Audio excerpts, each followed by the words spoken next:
Absolutely stunning, classic, all original 1973 Yankee Z500. Extremely rare, only 764 were made. Many of them were raced and built, beaten to the ground. It's a high-performance twin-cylinder two-stroke, designed and built by Dick Mann and John Taylor.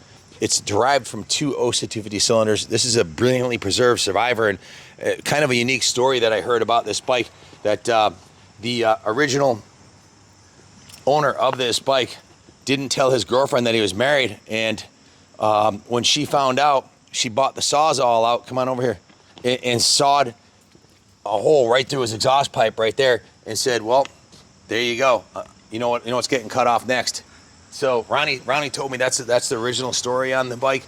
Don't know if that's true or not, but it is. I had to share that with you. So we're not sure how that section of pipe got cut off, or why the bike stopped getting ridden, but that was the story behind it. I'll let Bill tell you the real true story. We call Bill the professor here. He's got a PhD in motorcycle science. He's 65. Yeah, 65. So I'm 58. He's got 7 years more experience than I, and I think he started riding bikes when you're how old? About 9. Yeah. You had a Honda 50, right? Yeah. It's back in the stable. I have it back. 50 plus years. He's got his PhD. He knows more about these Yankees than well, he's probably forgot more about the Yankees than I'll ever know. So, Bill, take it away. Before you start, I want to tell the guys, also includes this Yankee 500Z owner's manual, which is pretty much obtainium. Bill, tell us about this particular motorcycle and the history of it. Right, Ken, I gotta say that it's a bit of a stretch with the PhD thing, but I'll take the credit. Not a stretch at all. All right, It's not. right on. Well, hey, the Yankee Z, it lives, and that was their slogan. They they went to town on this bike. It just was a little bit too late. They were trying to compete with the big four-strokes like BSA and Triumph that were being used off-road at the time. They wanted to make a lightweight two-stroke. So Dick Mann had designed this chassis for a BSA desert racer, and John Taylor, in his wisdom, hired Dick to come over to New York State and basically live there for a while they put this bike together. So the engine had already been designed and built in Spain by OSA Motorcycles. They took two 250cc singles and put them on a common crankcase. So that casting there that houses the bottom end of this engine is really remarkable. It's a cassette transmission. It's 6-speed with 2 neutrals, I'm told, for starting at different racing venues. I don't really understand that. It's got a dry clutch, really remarkable design. It was built with racing in mind. It's the first dirt bike ever with a disc rear brake. It's a hydraulic disc, and it was made right here in New England, I believe in possibly Massachusetts. I know the fork crowns up here were made at Smith & Wesson, the gun manufacturer in Springfield. So it's in high quality. John Taylor was a very resourceful man, and he sponsored racers all over the country. And there were 2 guys on early Yankees that were going to ride up the west coast of America all the way to Alaska and back on Yankees to prove their reliability. And they had a problem along the way. There was some kind of major component that crapped out on the bike, so John borrowed Smith & Wesson's airplane and flew the parts out to the west coast of America to support these 2 riders that were trying to make that run, and they made it and finished, which was really remarkable. But without John's foresight and effort and fortitude, that wouldn't have happened. But it did happen, and it was because of him. Again, it was just a little too late. This bike has everything original on it, though. If you look at the tires, Ronnie, I don't know if you can see the name here anywhere. The sun's kind of in my eyes, but it says full bore, and that was Yankee Motors trademark aftermarket materials. They made full bore racing boots, which everybody had back in the day, full bore boots, full bore oils, and tires.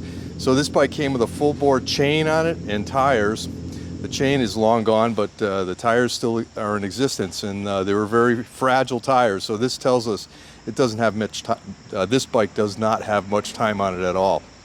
And here in my hand, I've got the speedometer, which unfortunately took a hit.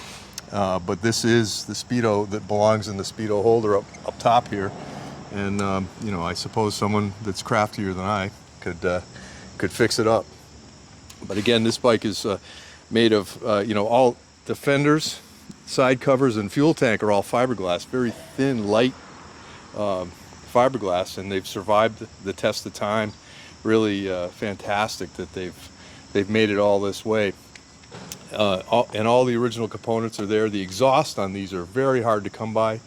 The underneath part, not the cut-off part that Ken was describing earlier, but the expansion box underneath the engine, they were really susceptible to damage because all the weight of the bike could be, thrust down on that box, and a lot of them didn't survive because of that design. But this one's got it.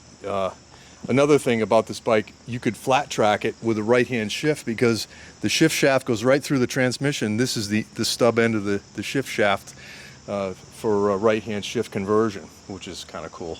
Another hard to get piece are these exhausts. These were made in America, and these tips were cast and brazed, I believe. So those are stock and original. The shocks are stock and original. I believe even the mirrors are stock. So, and we didn't do any changing of anything. We left the stock original Magura grips and throttle in place.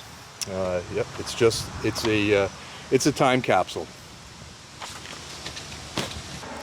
So there's so many. This thing's bristling with technology of the 70s. It's a real time capsule. This bike is a true survivor. All the original components. It's an excellent candidate for restoration. Unfortunately, we couldn't bring it to the finish line and get it up and running to do a riding demonstration for you, for various reasons.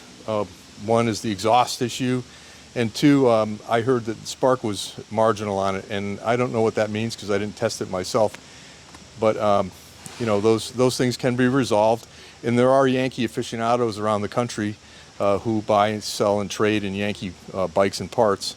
So parts can be found for this bike, but like was said before, this thing has all the original hard to find pieces. This rubber for the license plate and this little reflector are original OEM parts. And the graphics, if you were to hit this with a pressure washer, it would blow it right off. It's very very lightly applied, but that's stock original, and that's the way this bike was when it was new. And even the off-run lights, this is factory, and it looks like something somebody made up at home with their home art studio. But no, that's the way they came. So this bike is got some issues, but it's all there, and it's an excellent candidate for restoration. And I wish I could own it myself, but that's not in the cards. So some lucky owner will get it and hopefully have it up and running in no time. So I guess I can wrap it up with that and say, bid high, bid often, and God bless America.